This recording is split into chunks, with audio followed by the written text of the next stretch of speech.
This show is a member of the Sorgatron Media Podcast Network. Find out more at sorgatronmedia.com. This show is brought to you by Slice on Broadway, supporting Pittsburgh podcasting with the perfect pepperoni pizza. Production services by Sidekick Media Services. And listeners like you, supporting us at patreon.com/AwesomeCast.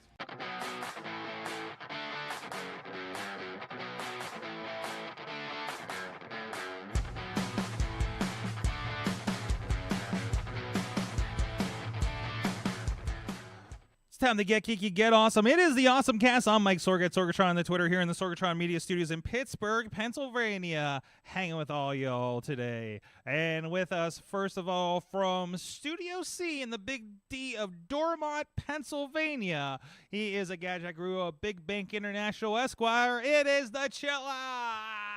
It's been like a month. How's it going? Hey! You have been missed. I've missed being here. I missed half the month too. So September was kind of a wash. Well, it was funny because I was like, "Oh, I can do it tonight," and I'm like, "We on? Oh no, it's can't." I'm like, man. No. Yeah. Sorry about that. It got a little wild. You know, things happen. We ended up at we had cool reasons. I got to hang out in a wind tunnel with Katie. And then what was the other reason? Oh, it was a workshop. Well, okay. It was still auto drive. That was kind of cool. Anyways, also with us, somebody who's been a replacement Chilla and Dutters over the last few weeks is Dave Potter of the iPhoneography podcast, who I'm sure has had some really fun stuff to talk about the last couple of weeks with the iPhone releases. Oh yeah. Tons of fun stuff. Tons of stuff people who actually have the new iPhone. Mm-hmm. And what it can and cannot do, and all the fear-mongering. The fear-mongering. Maybe we'll talk about that later on the show or Patreon or something like that. Speaking of Patreon, tune in if you're with us on Patreon. Guys, again, and I know, Chili, you won't be able to stick around for this, but I'm going to tell you how I managed to give somebody advice in Silicon Valley this week for a startup investment. So I thought it was an interesting moment. I even started watching Silicon Valley again last night just to throw something on when I landed and just needed to fall asleep to something because I feel like I kind of lived it a little bit this week. I actually just came back. We did a Formula SAE Tesla EV workshop once again. We did it last year. It was our second year going up there in Fremont, California, by way of San Jose, I guess you could say. And, of course, I did a few homages. And first of all, guys, I have an unboxing of an Apple product, guys. Are you excited? What's the Apple product? So excited. I went to the homage. I drove by the Googleplex. I saw the amphitheater that they were building a year ago when I walked around. And then I went to the visitor center at Apple Park because it's just a really cool place. I just needed a chill place. And it is a chill place to be. Okay, until they closed and kicked me out at 6 o'clock. But I brought back this thing. I don't know if you can see. I can barely see on my video, but that's an Apple logo in the middle there. It's white on white, you know. But, it's a new Mac Mini. Look at that. It's so thin. It is a T-shirt. No, it's over here. There, it's a T-shirt. And this is the first not white T-shirt that I've seen there. It's messing with my exposure on my camera when I pull it up. Look, I'm dark, I'm light. I'm dark, I'm light. Audio, just the theater of the mind. So, I think I neglected to do this last year for whatever reason. And also, I try not to open it until I get home, and then I throw it in my baggage, and the box gets a little creasy. So, anyways, I thought it was fun that they stack these on the shelves underneath a display. I got 3XL because. Well, they had a lot more in my size this time, but like XL was the closest down, so I wanted to just overcompensate and be comfortable. So we are going to unbox this live on the air here. There you go. Ooh, it's a nice navy blue. Look at that. Look at that logo. Look at that old school Apple. It's a rainbow. Apple logo rainbow situation. We are bagged. We are there's a price tag on this thing too. So there you go. That is nice, sweet. And by the way, so I got the Circle Apple Park one that they had last year. They still have the art ones, and there was one last year I really had an eye on, and it looked like they had it, but I decided to go for this because this is the only one that was more than a 1X. And I could wear a 1X, but I just want to, I want to be extra comfortable. Also, congratulations. Congratulations on fitting the 1X. Well, I kind of got less fitty of the 1X over the last couple of months. So travel message up. Travel message up. I'm about I've been about 10 pounds over where I was. I just need to get COVID again to lose that pounds again. So I'm gonna don't say that. We have a live wearing, a live dressing on air. There you go. I'm not even gonna take the tag off of this thing. There we go. Now I'm full on Apple. Look at that. That's a nice shirt. This feels nice. Ooh, I'm going to put my headphones on so I can hear you guys. There you go. Like they're a sponsor. There's a nice wraparound on this, too. Let's see. Look at that. It goes to the crease, at least. Mm-hmm. So, that's nice. Looks like a decent material, too. Like, it looks very soft. Yeah, just a little bit of cough going on there. Still got some drainage, but excuse me. Yeah, no, and that's what the other one was too. It's a very nice material, and for a $40 T-shirt, it feels better than the wrestling ones that I get most of the time. So, so there you go. That is this is the newest one. It looks like that they had there. This I didn't think about. Because somebody was looking for a certain size or shirt or something, and the lady was telling them, the cashier, are they cashiers there? I guess. The checkout helper lady was saying about, there's a First Apple store down the way, and I'm just thinking, I was like, oh, that's right. Like, One Infinite Loop has to be close too, right? 5 minutes down the road. I drove around One Infinite Loop. There's still some Apple signs there. So that was a nice little extra homage to go to. But the biggest thing I wanted to talk about was I went to the Computer History Museum. I think we talked about this when it opened, or when they had something significant that they were unveiling there. It is in Mountain View, California, kind of a stone's throw from Google. Everything seems right off the highway here, which is kind of amazing. The Apple Park is right off the highway. This was right off the highway. Googleplex is not very far from the highway, and I was really impressed with this. So they went back to all the way back to their thing is 2,000 years of computing, and they go back to the abacus, right? And then they go through all the different kinds of computing, especially in the early 20th century here, and how these machines worked and what they did. I can't even remember half of this stuff, and it goes all the way in old Superman comics as well to the IBM machines. There's an IBM 709 on the wall there, and it's talking about that kind of stuff. This is in the 1950s from the looks of things.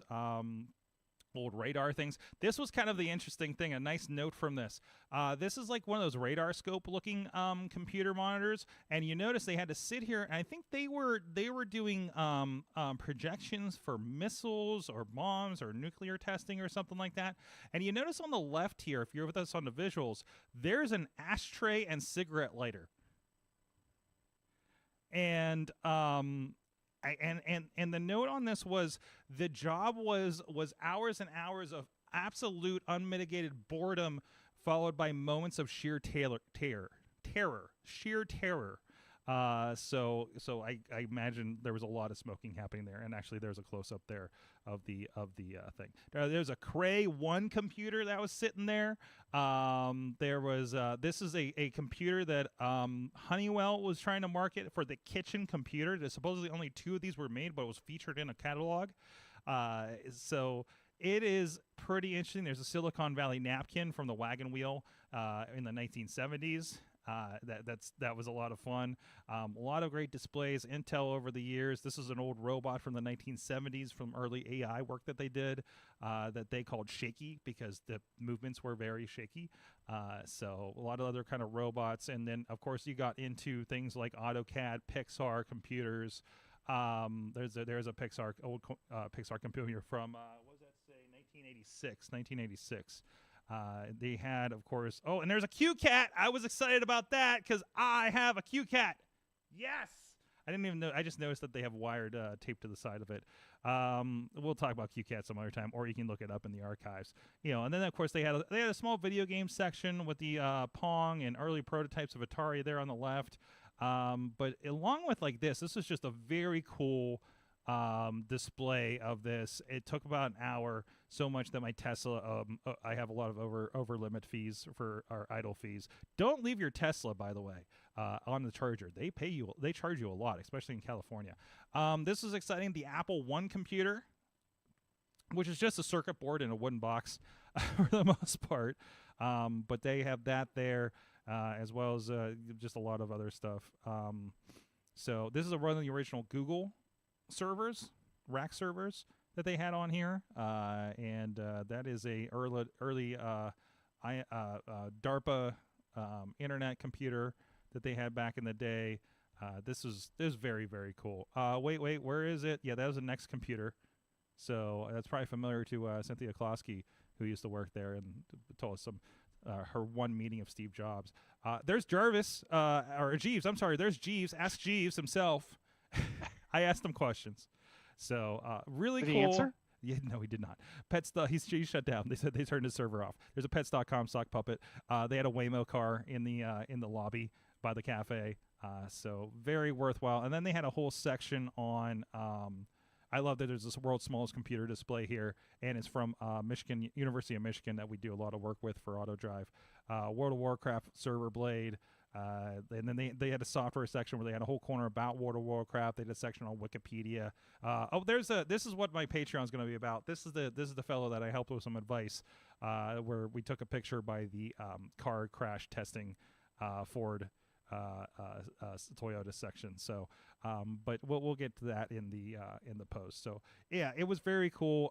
They even had one last thing I wanted to show you guys. This was not working, but they had what was the original? I didn't take a picture of the sign. The original Space War was the first video game that they did in one of the labs, right? And they rebuilt the lab. And they haven't set it to play. It wasn't operating when I was there. So they had these extra buttons, so you're not actually touching the computer or anything like that. But then they set up an entire IBM server room. There was a restoration project, right? And yeah, all the tape-to-tape, reel-to-reel server situations, all the inputs and output machines and everything like that, all set up there.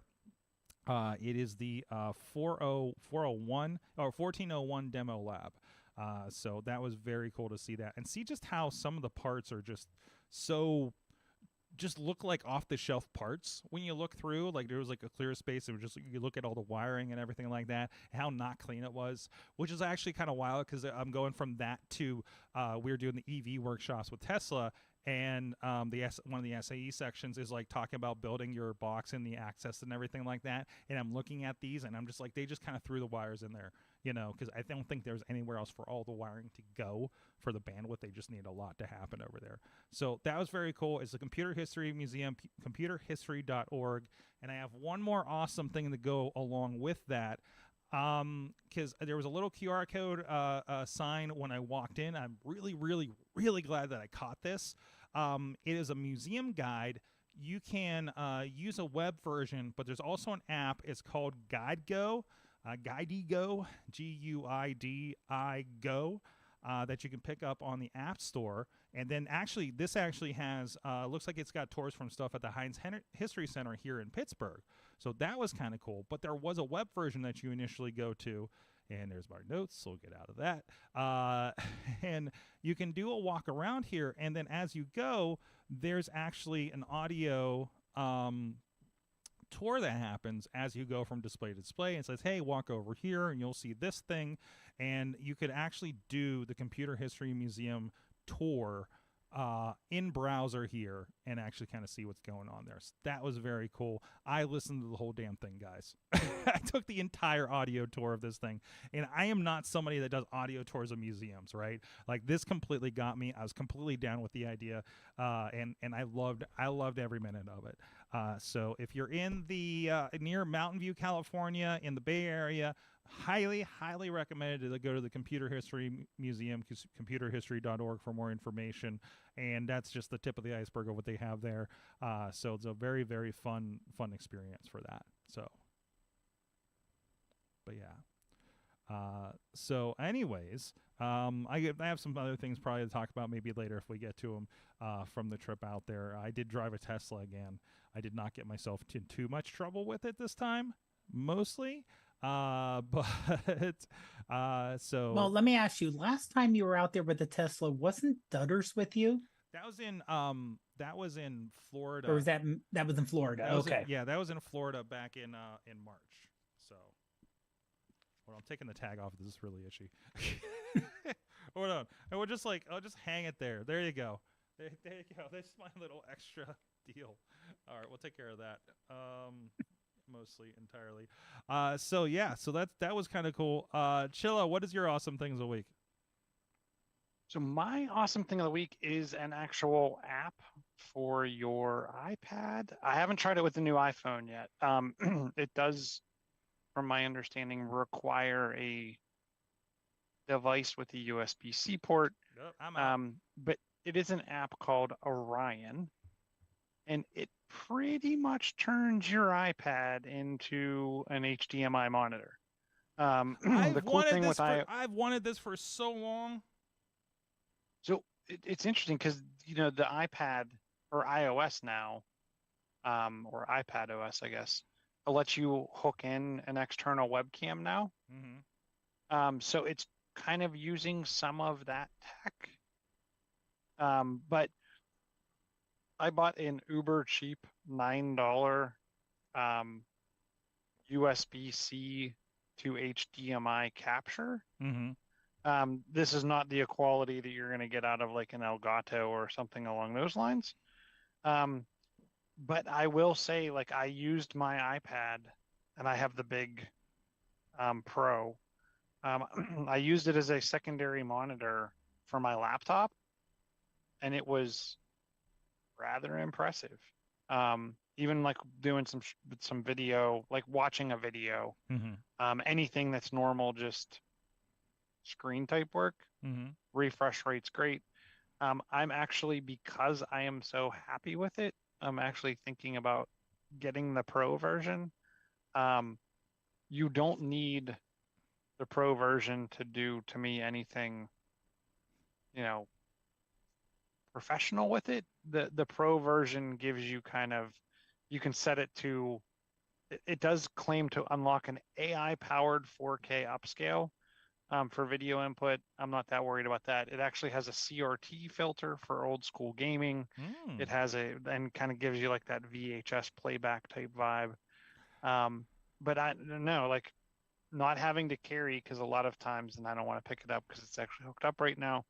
I have like a 14-inch portable monitor that I take around with me a lot.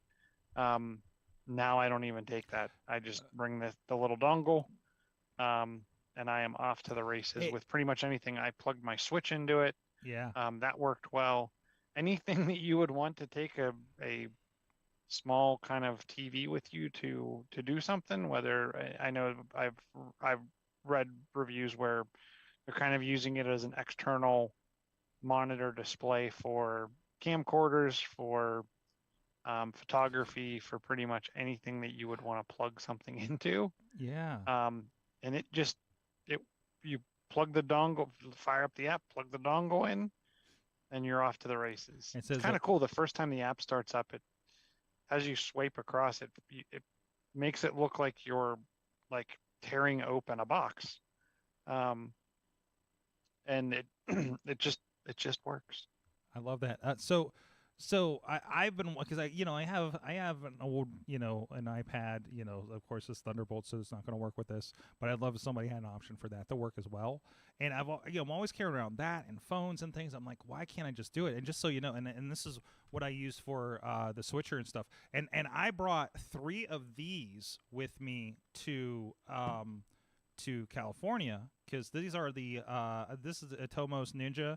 I got 2 of these guys, and I have a Blackmagic Video Assist, just as like little like confidence monitors and things like that, and recorders, and so for this is a double purpose, because it's also a recorder. And I had some situations where I wanted to throw some backup recordings on like just one camera, or the slideshow presentation or something like that. So this is the solution I have. But like, to know that but I don't know how many times I haven't brought these things, and I was like, man, I have an iPad sitting here. Why can't this be an input? You know what I mean? So this really kind of does that. It's unfortunate because, like, for me, I'm not purchasing a brand new M1 iPad or USB-C iPad or whatever, because that seems like it's going to be a little costly for what we'll be getting. But still, like, if you have it, kind of like the camera, what's the best extra external screen for you is the one you have. You have you have your iPad on you that is compatible with this because you have a newer iPad. So now, you're starting to answer a question I've been asking myself this week, because I've been looking at new iPads, because I just have that older one, which was one that we got for 50 cents off of AT&T several years ago, which is the one that travels with me just to watch video. Like, hey, I want to watch my Netflix or this or Peacock or something just in the hotel room, or maybe hook it up to the TV. Half the time it ends up being my phone, and I use my own internet. But why do I buy an M1, M2 iPad at this point? Is Final Cut the answer? I don't know where it fits into my life right now. I'll have to check, because don't forget the new just iPad is now USB-C. So maybe I don't need to get the full one, but also if I'm going to get one, shouldn't I get an M1 so that I can do Final Cut and find out how that would be effective, right? So I don't know. Those are the kinds of ideas I'm kind of running through right now. But also just, I don't know, I have a MacBook Pro, so I don't know that, throwing an iPad in the collection, like, I feel like I duplicate things at that point, but I don't know. That's the idea rolling around, because I haven't had a new iPad in ages at this point. So, and I'm starting to notice that they're not getting upgrades anymore. So that means, okay, start thinking about the new one, because pretty soon this thing's going to get no updates, and then apps are going to stop working and things like that within the next year or so. So that's been a concern. So, but that's it. At least, like, you get signs of that, a little bit. My old Series 3 Apple Watch that I use for nighttime sleeping did not get the update, So I think Series 4 and up. So, Sorg, yeah. I just looked on the Apple site. Of the current iPads for sale, the iPad ninth generation is the only one with the Lightning port. Okay. So if you get the iPad by itself, iPad blank, whatever you want to call it, as long as you get the 10th generation one, that has USB, and that starts at $449. Even the mini the mini has USB-C. Yep, that's impressive. That is impressive. And the interesting thing, because I've had, like, my laptop is USB-C. Both my laptops, like, for charging, for cabling, for whatever.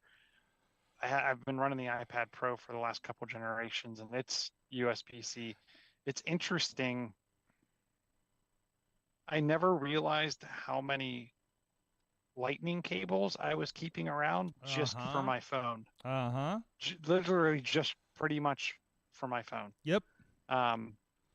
So I hopped in the car my first day with the new iPhone, and I'm like, oh, I can't use CarPlay because there's a lightning cable in here. Hopping into a Tesla and realizing everything is USB-C and my adapters wouldn't work that I had. So I was like, okay. I ended up using a cigarette lighter adapter for my phone, because I'm just like, I don't know why these aren't connecting, and just went with it. So anyways, not that there's CarPlay in You would think a Tesla would have, like, induction charging. You could just lay your phone on some pad. Yeah, we had, like, a Honda Pilot or something recently that had that, and we're like, oh, this is nice. And then, but yeah, no, that's our CRV maybe. I had a CRV. Yeah, I know a lot of them are doing, like, in the little in that little cradle, that little area, because now Air or CarPlay can be wireless. Yeah, yeah. So, like, you just throw your phone on there and it charges, and then you're wirelessly CarPlaying. Yeah, I can't remember what we had when we went to Baja, Ohio, but, like, Katie, like, threw her phone down and just like, oh, it's charging. I didn't know that was going to happen. So, anyways, Potter, what is your awesome thing? Also, I do want to thank you for mentioning the Tesla, because I'm going out in a week, yes, just over a week to visit my dad. And he has a Mach-E, a Mustang Mach-E. Okay. So, and all my cords I have are USB-A Mm-hmm. into Lightning Mm-hmm. for charging the phone in the car. So I will have to make sure that I have an adapter or something else, or just make sure it's charged up at his house. Yes. There was a nice batch of adapters that Missy got me, actually. Little, like $10 for these, like just little inline USB C to A and backwards, because we kept running into it. She's just like, I'm just buying you like a pack of each of these. I'm like, okay. So I have those floating around my bag just in case. But that is one thing I will have to remember. So my awesome thing is something I actually picked up at the clearance section of Walmart. Ha! Always a good thing. So. Oh. He has his own little Death Star. There it is. Let's see if I can. Well, there you go. Pull it back to you. Pull it back to you. Just a little bit. Just pull it back to you. There we go. Okay. So this is a massaging ball. Okay. Covered in cat fur. Okay, So sure. Oh, okay. So this is a type of massaging ball that's really good, not only for your general muscles, like you can massage it on your shoulder, but the underneath of your foot. So if you run or if you have like issues with your foot, and the nice thing is this uses USB-C connector to charge up with a rechargeable battery. So if you just press and hold, it has, see if I can get it kind of on a low level there, and then it goes like, there's 3 levels. Second level also pulsates, but this is kind of the highest level here. It's kind of nice because so Katie, like we have that cradle thing that Katie recommended, and which is nice, but it takes up so much space in the bag. So I'm wondering if that'd be a nice replacement for that for travel. Yeah, it's like the size of a softball. And the ball itself is kind of hard. It's hard plastic, but the nubs on it are soft. So you're not like you're stepping on like Legos. So yeah, it's good just to put down and kind of, if you think about my foot here, after all, we're not giving away feet picks for free, folks. No. That's over at, that's on the Patreon. Definitely. That's on the Only Sword. Yes, the only. So you can like put your foot there and just let it kind of roll your foot across it and get a nice massage going on. The only problem is that I found out is when you're massaging your foot, you can accidentally hit the on-off button and turn it off. Also, it rolls pretty good. So I've been kind of massaging my foot and it kind of starts rolling away. And if you have bigger dogs, they may think this is a toy. Yeah, that could be a problem. So we have small dogs. It's too big for them. Awesome. But the neat thing, if you look on Walmart's website, it says it's $30. I got it for $5. Wow. How'd you do that? Clearance section. So I gotta go hit the clearance section because right now it's saying it's not available at the Carnegie store, and I did up the mills. But if it's a clearance, it may not show up as available. It probably won't. So. No, but like the one up the mills has like a clearance aisle, and mostly it's like all summer stuff now. Yeah. But they had they just had this here. It was like, okay, this is, I wouldn't have bought it for $30. But it's like, okay, well, even if it's no good, it was $5. It's $5. Yeah, it's $5. The USB-C cable's worth $5. Exactly. With the cable. Yeah, it did. If it had a decent one. Yeah. Yeah. Well, I don't know about decent, but it came with the cable. Yes. So, yeah. So that was like, oh, that's something very nice. So just always something to keep in mind in terms of the clearance aisle. Yep. All right. That is the Fate RX Vibraball. You can check that out at walmart.com if you don't catch it in your clearance section. And it is going for $29.97 over there. Hey, I want to give a shout out to everybody out there watching. Thank you for joining us. We are, of course, here at AwesomeCast.com. We are live every Tuesday at 7 p.m. Eastern, as long as I don't have any travels. And I think we'll be good for a while. I think we got a questionable Tuesday in November. So we should be good for a while here for the schedule until we get into the holidays.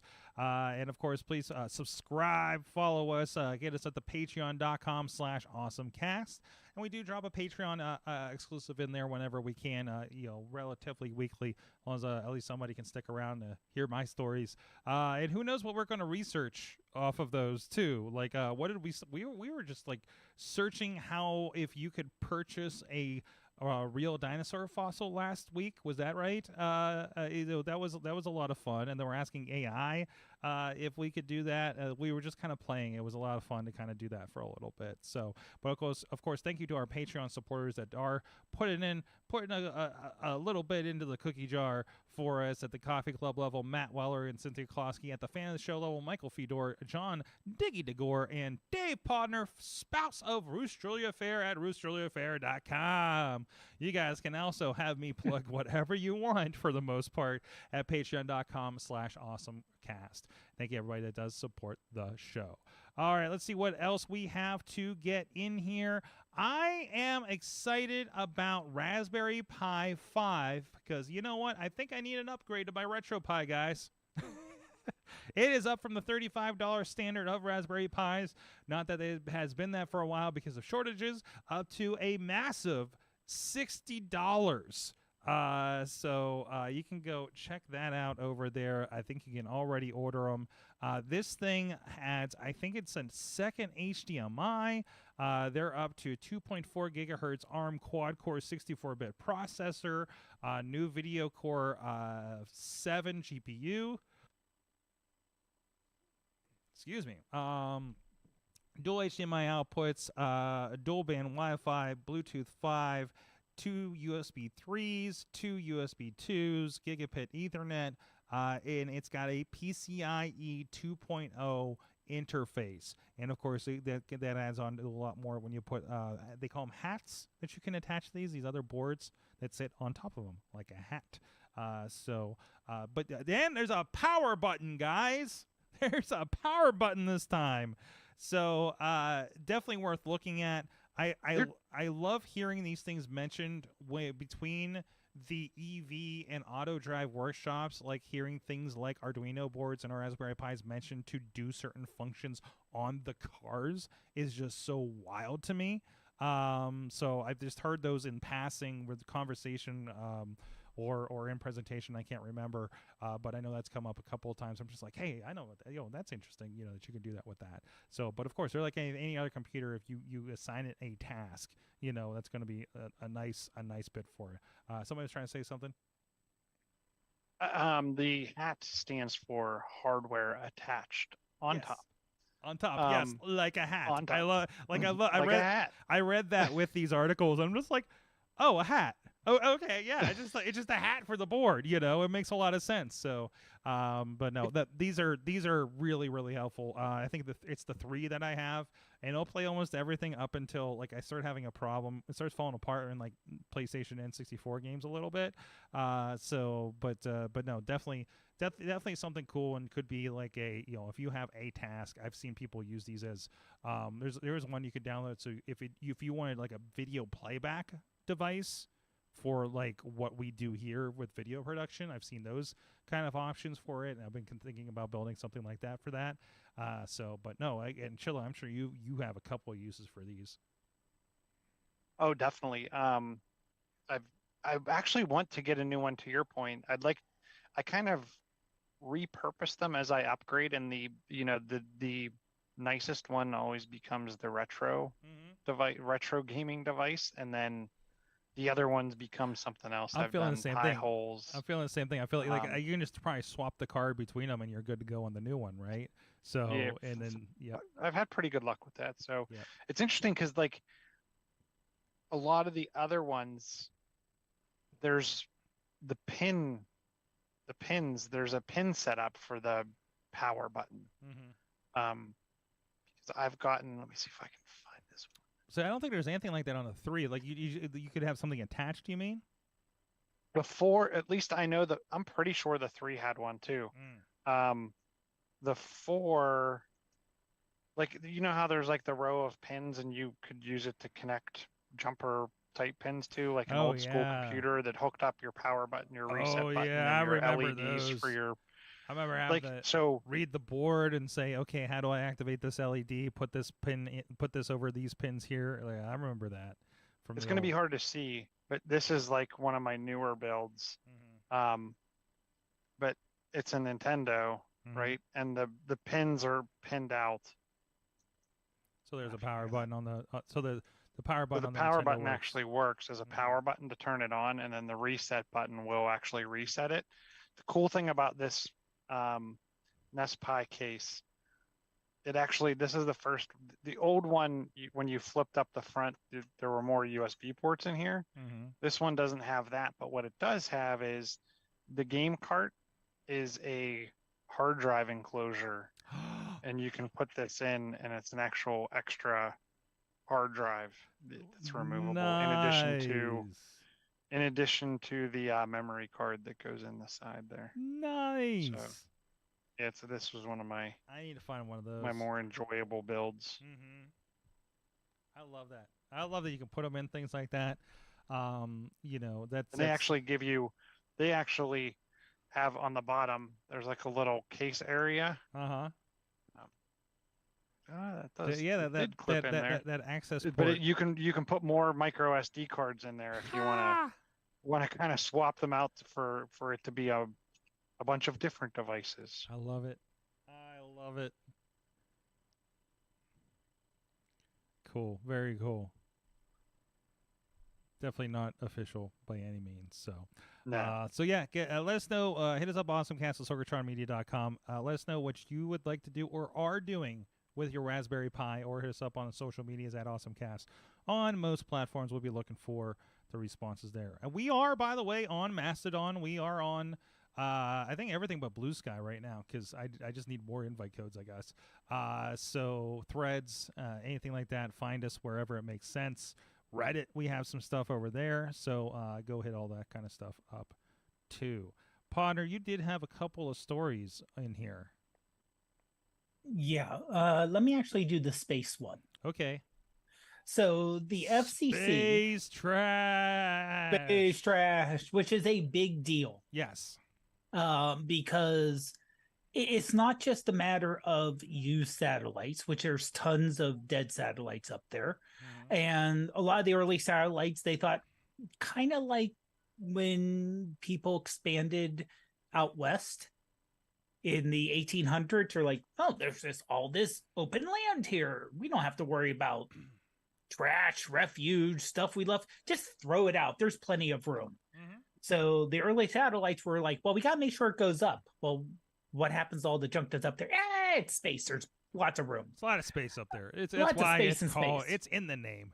Exactly. Well, for the orbit you need for satellites, they're limited. You just can't throw anything up there at whatever orbit. There are certain orbits you have to be at for stuff to work. It's like flight control a little bit, right? Yeah, like exactly. And we've all been spoiled by science fiction. You cannot turn quickly in space. No. Changing orbit takes a lot of energy. And when satellites and boosters, they have leftover parts, it's going around in orbit 15,000 miles an hour. Even a little speck of something can cause major damage. We're talking like half a centimeter, so less than a half an inch, can cause major damage, and that's all tracked. Yeah, and I think that's by the U.S. government. I think, as illustrated in the movie, the Sandra Bullock movie Gravity. Pretty much, yeah, they got that part right. Yes, but I understand there's a lot of parts they did get right. But the FCC starting to say, if you're putting something like a communication satellite in space, you have to prepare for deorbiting and what happens to all the debris. And Dish was just fined $150,000 because they didn't follow the rules with the dead satellite rule. And the biggest issue is if we don't take care, first of all, deorbiting debris is incredibly hard. The distance even though I did say things can get crowded, when you're talking that small, the almost inability to turn when you're in space, the amount of energy it takes just to turn, trying to actually get to the point of, oh, there's a piece of debris, I'm going to fly over and get it. I'm going to fly over and get it. I'm going to fly. It's impossible to do that. And with satellites crashing into each other, things just being shot up and left over, it's a matter of time. If stuff doesn't get done, we're just going to say we can't launch. There's so much debris up there, it is not safe to launch into space. There's nowhere that we can put stuff that's safe. Where's the window, right? Exactly. I mean, you know, there won't be. What if, you know, and I'm sure this is something that they factor in when you're talking about shuttle launch. Like a shuttle has to also, like, they have to find a window for weather. They have to find a window for, am I not going to run into a random satellite, you know, for direct TV? You know, like that is real. Because if you did, that would be a problem, right? Oh yeah, so, yeah. I mean, a plane or the smaller launch vehicles like the capsules, they can expend propellant a lot quicker than, let's say, satellites, which are being up there for, you know, years at a time, because you only need to get up to the space station, which is low Earth orbit. Right. So if you expect you put a little extra in, like all good engineers do, you have that margin of error, and you get enough where you can maneuver around it, then you get to the space station. The other problem is you got a big old space station up. That thing's pretty big. Moving that thing is a pain in the butt.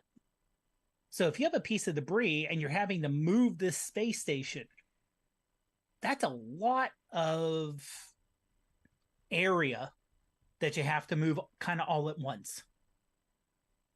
So you just can't push it up on one side, because this thing was connected like a toy set. You know, it was literally, we're launching a small little bit. We're going to connect it to what we have up there. We're going to launch another little bit, connect it up there. It's like Tinker Toys. It's how it was put together. You know, build it on Earth, launch it, and shove everything together. So, and of course, we built stuff. The Russians built part.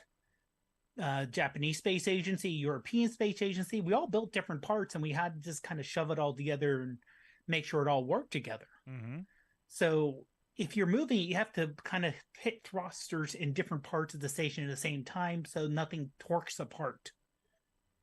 So hopefully the concern is partially, well, this is a U.S. company, so we can find it. But if, let's say, the Japanese, not Japanese, the Chinese, let's say Indian, are they being as careful? Right. This is a global issue.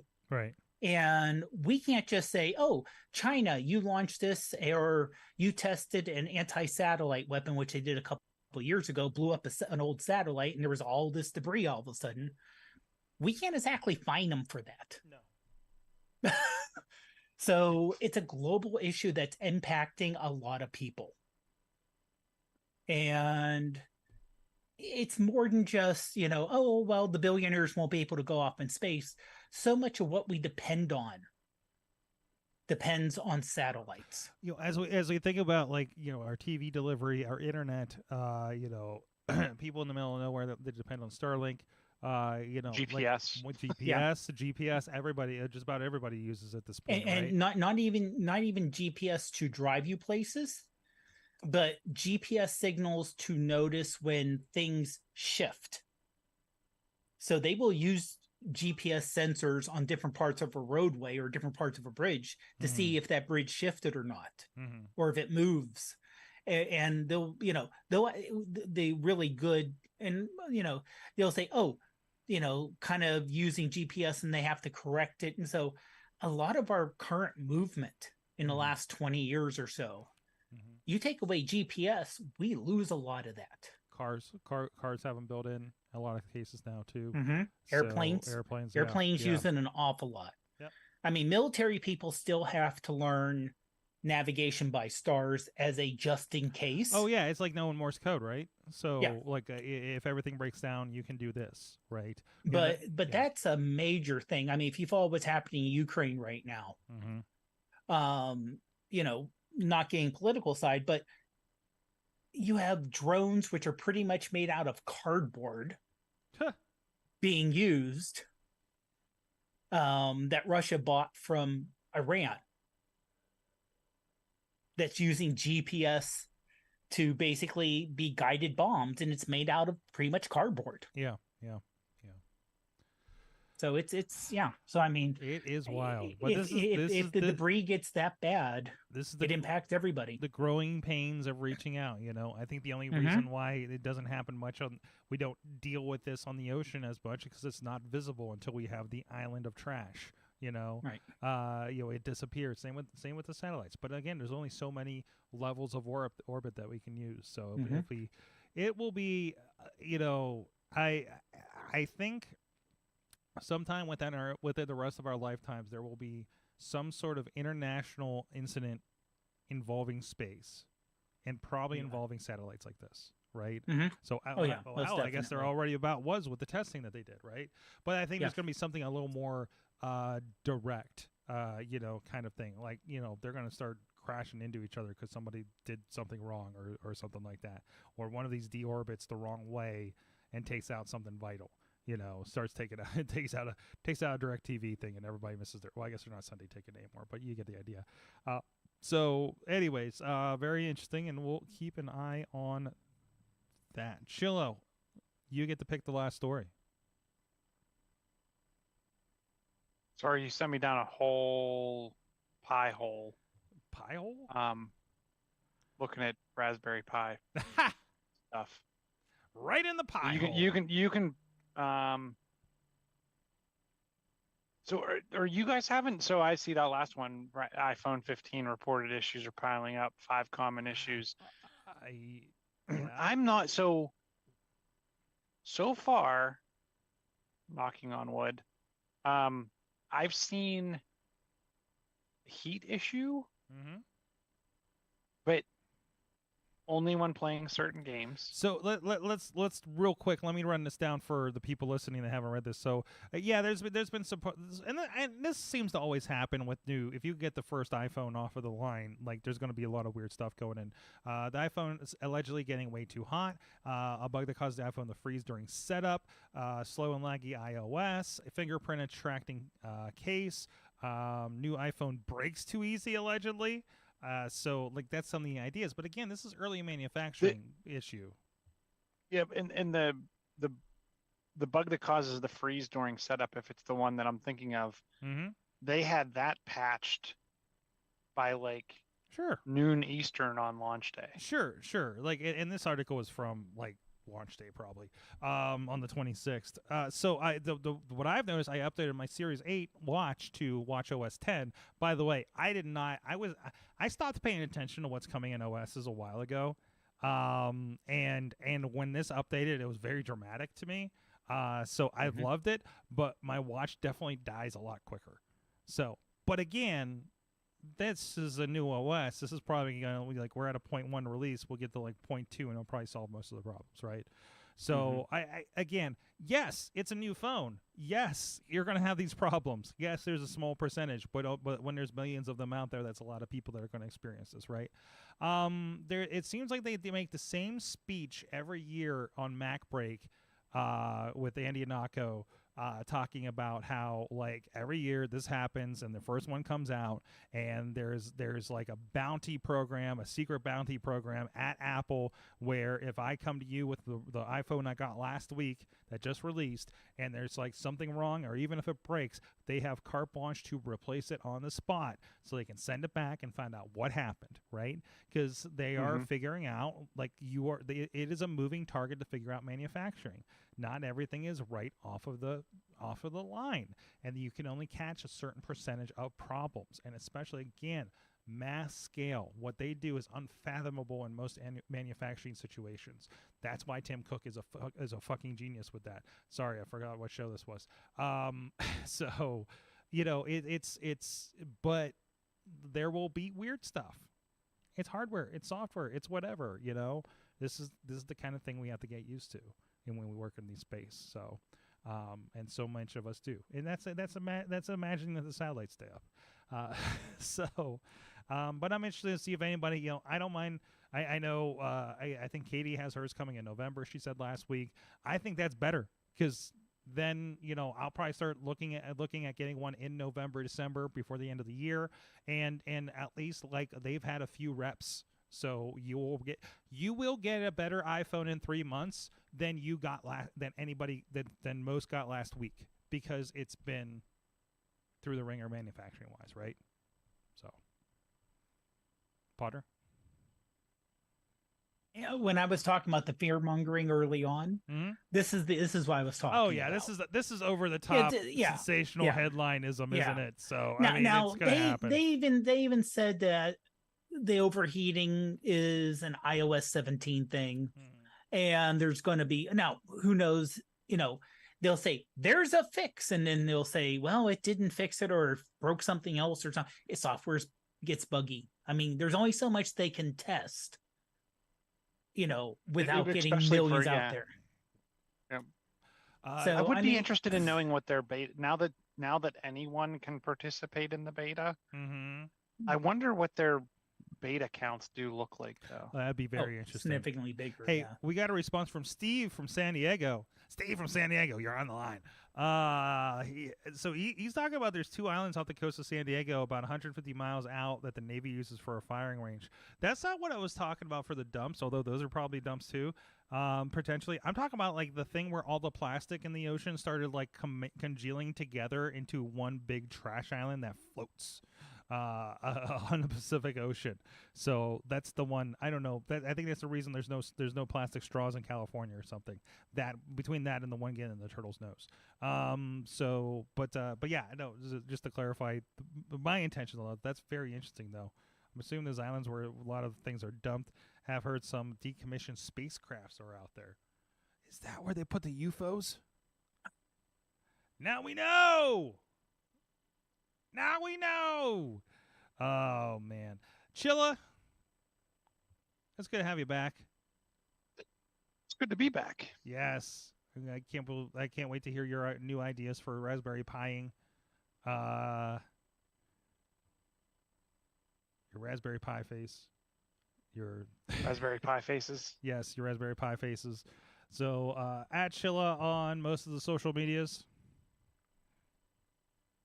Right. John Chochilla on the Facebooks. Yes. Talk to him about Raspberry Piing. And, of course, Dave Potter of the iPhoneography Podcast. Always glad to be on, Sorg. Always glad to be on. Thank you for joining us. Hit him up. His feed has some great stuff with a new iPhoning going on, so definitely very, very cool. So Prof Pod pretty much everywhere except for TikTok, where I'm Prof Pod PGH. There you go. Would you pay $5 for TikTok? No ads? No. You know what? Not yet. Because I pay for no ads on YouTube. When it becomes a thing that you watch all the time and you want to get rid of ads, you start asking that question. Hey, I've been seeing a lot of like the stuff about belly fat like over and over again on Instagram. I'm getting kind of tired of it. Okay? Case in point. Maybe I'll rant on this on Patreon. Guys, thank you guys so much. You have been our awesome audience. Have an awesome week.